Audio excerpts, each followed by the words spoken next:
If you've been thinking about getting serious with your money, like actually serious, now's the time. The Motley Fool is offering new members 50% off their iconic stock recommendation service, Stock Advisor. This is the same service that's crushed the market with recommendations that have returned 1,057% since inception, compared to the S&P 500's 180% over that same period. This isn't guesswork. The Motley Fool has a track record of finding companies before they become household names. So if you want to invest smarter and you like saving money while doing it, go to fool.com/listen to claim your 50% off discount off a 1-year term of Stock Advisor. Again, that's fool.com/listen.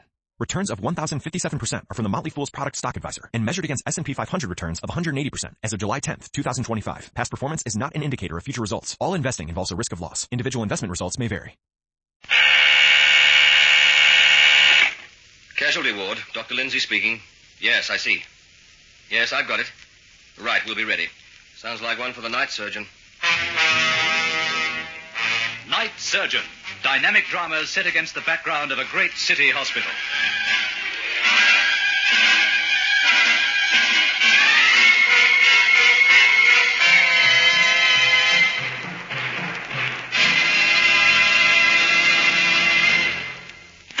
Bart! Over here. Hi, Doc. That's a lucky break. You're driving this way to the hospital. I should think it is.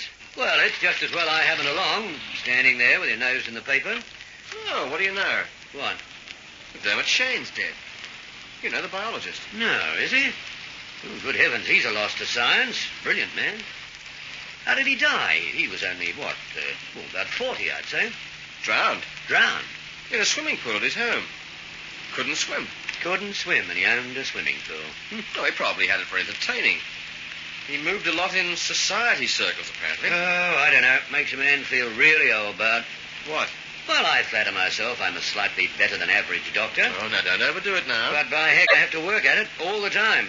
Yet you get these brainy young birds like Dermot Shane who can constantly startle the world with their work in biology and have time to spare to entertain society.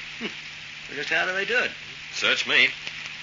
Maybe it's just a case of having an overactive thyroid. That doesn't account for the brilliant mind. Oh, true. Personally, I find being brilliant takes up all my time. Oh, does it? Well, just watch yourself, my lad. I might hold you to that.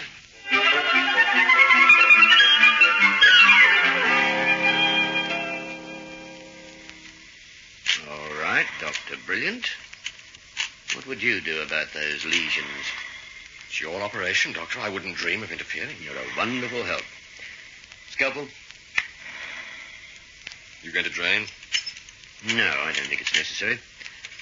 Once we get that pressure off the brain. Retractor? I'll take it. Right. Now then. Yes, I think she'll be better if we close it up as soon as possible. Mm-hmm. One of those cases where the less fiddling about, the better. If that depression had gone another half-inch. Yes, smashed by all accounts. The driver told the police he didn't see her, but she was in a pedestrian crossing, so he'll be in trouble. Mm-hmm. Suture? Manage this side? Yes, I think so. Incidentally, she hasn't been identified. When she's able to give a name, the police will have it. I'll see it's done. Good. Swab here, nurse. In a few days, with any luck, she'll be well on the mend.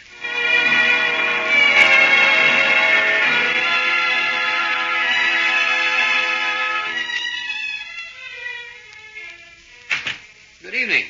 How's the patient feeling? Not too bad, thank you, Doctor. Good. Everything all right, nurse? Yes, Doctor. Has Dr. Lindsay made his examination yet? Yes, Doctor, about a quarter of an hour ago. Uh-huh. Well, you ought to be congratulated, miss. You're making a good recovery. Good recovery, Doctor. And I can't even tell you by what name you should call me. We do have a small problem there. Small? I wouldn't call it small. It's dreadful. Well, you should feel thankful you're in one piece. That was a nasty accident. You could have been killed. I might as well have been. Oh, no. That's no attitude to take. Physically, you're in good shape.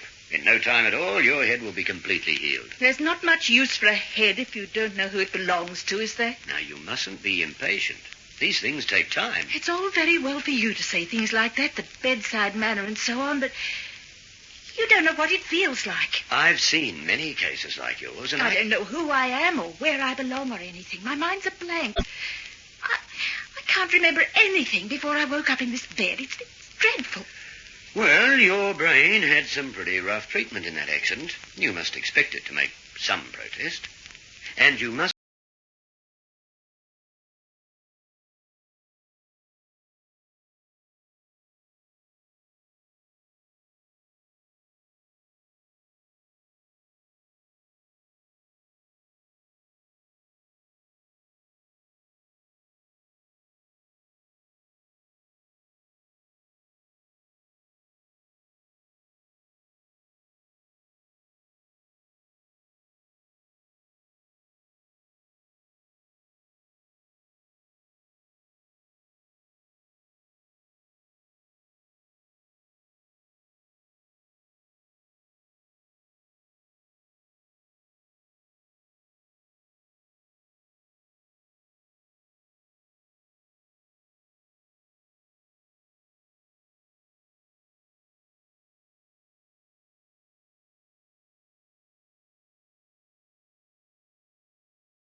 name. Well, you told me her name is Josephine something. How did you get hold of that?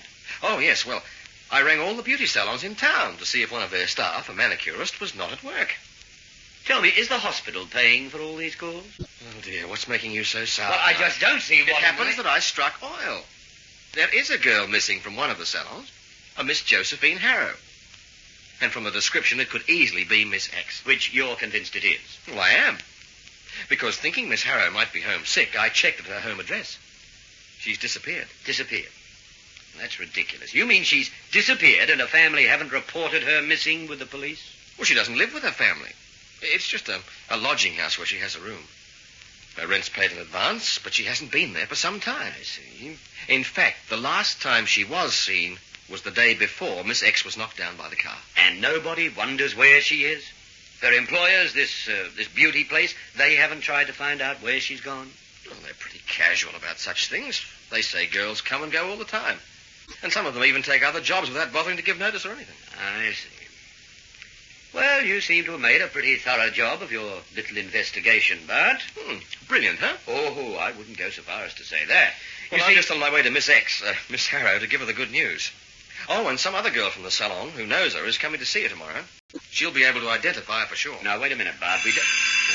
Just a second. Dr. Morgan. Oh, yes, Sergeant. Well, I'll see you later, Doc. I'll go and see Miss Harrow. Yes, I read about it, but I didn't know... Bart, what? Oh, confound the boy. Oh, no, Sergeant. I'm sorry. I was talking to somebody else. You were saying?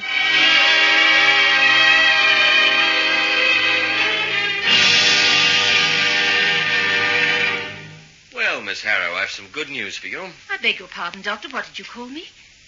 I called you by your name. You're Josephine Harrow. Josephine Harrow, am I? You surely are. You're a professional manicurist. You live at 33 Lovebury Street, and you work at the Belle Coiffure Beauty Salon. Good heavens. Well? That's astonishing. I mean, I have no recollection of anything like that. And the name... But you have no recollection of any past, have you? No, that's true. So, why shouldn't you be Josephine Harrow? No reason at all, I suppose. Josephine Harrow. Well, it's not a bad name to have, is it? Very nice. Professional manicurist. I don't feel like a manicurist. Well, you will. Once you get back on the job, it'll all come back to you. Well, even now, it's obvious you haven't forgotten some of your professional tricks. Oh? Well, that's how I got onto this. Remember I remarked on the way you offered your hand for Sue to put the polish on? Yes, that's right. You did say something about that. Well, it occurred to me that might be the way an expert would do it. From there, the rest was just a matter of checking up. Now, it sounds very smart to me. So, that's what I am. Of course, it'll take a little getting used to. Well, don't worry about it. Now that you really know who you are, you'll find other things will start to come back to you. I hope so. It's rather uncanny feeling you have no past. Well, it's only a matter of time. Oh, and by the way, one of your acquaintances from the salon will be up tomorrow to see you. Now, she'll make the identification complete. Well, I owe you my thanks, Dr. Lindsay. It's quite a relief to know I am someone. Yes, I guess it is. I'm very glad to have been able to help. Oh, here's Dr. Morgan. I was just congratulating Miss Harrow on being Miss Harrow, Doctor. Oh, yes. Well, I imagine it's always a relief to be able to identify yourself, eh, Miss Harrow? I was just saying that to Dr. Lindsay. It's funny. When he told me my name, it sounded strange at first, but even in a couple of minutes, I've started to get used to it. Mm-hmm. I'm looking forward to meeting someone who knows me.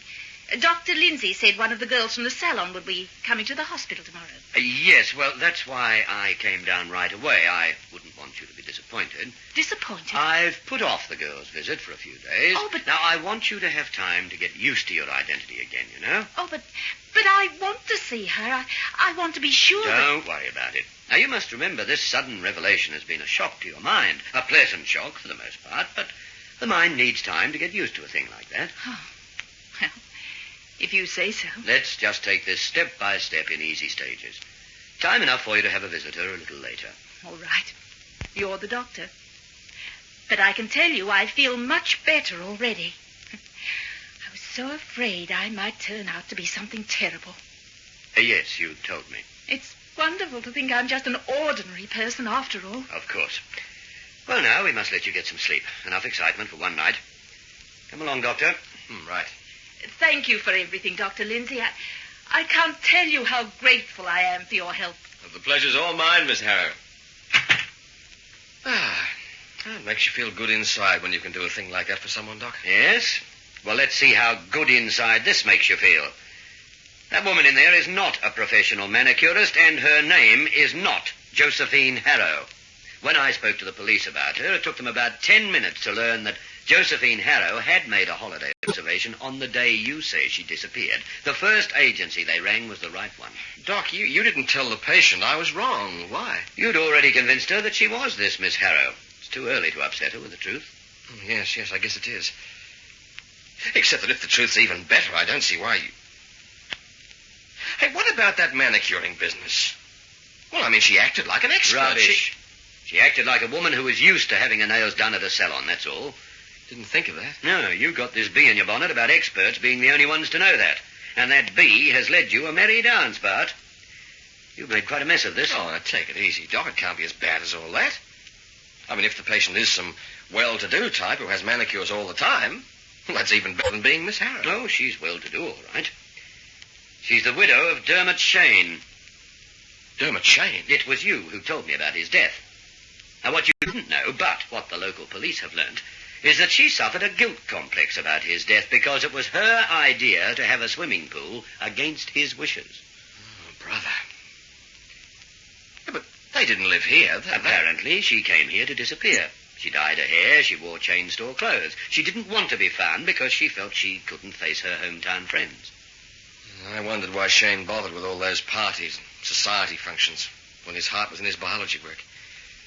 She was the one. She was the one who wanted to live it up. And she felt his death was her fault. You were so eager to rush in and tell her who she is, Bart, but in a week or two, will you feel like telling her the truth? That she really is the terrible person she's afraid of being? A casualty ward is like a great theatre, but the players are drawn from real life, and not every story has a happy ending. So much depends on The Night Surgeon. This is an Atlanta production written by Craig Jenkinson and directed by Jim Bradley.